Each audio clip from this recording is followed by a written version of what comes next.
You would hate to think that what's happening here is a version of what is happening tonight in Brazil.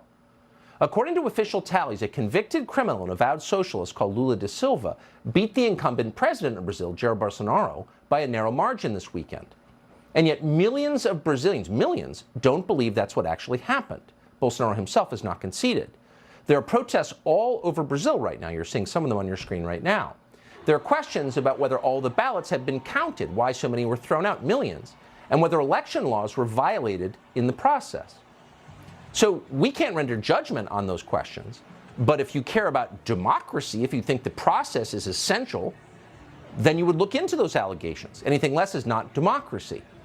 And yet what's interesting, and maybe a point of concern for the rest of us here in the US, is that you are no longer allowed to ask questions about this election in Brazil.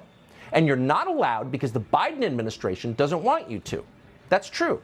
YouTube, which has functioned for the last 2 years as an arm of the Biden administration, has announced it is censoring any posts in Brazil that question the election results. Brazil's courts have also rejected any inquiry into the election. In fact, a Supreme Court judge in Brazil has also ordered social media companies to remove any social media post that questions the outcome.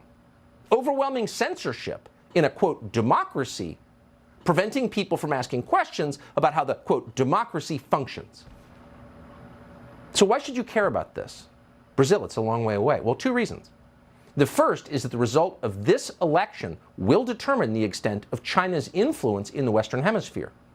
If Bolsonaro is determined the loser, and da Silva does become the president of Brazil, that means that left-wing governments loyal to China outside of our sphere of influence will control all of South America.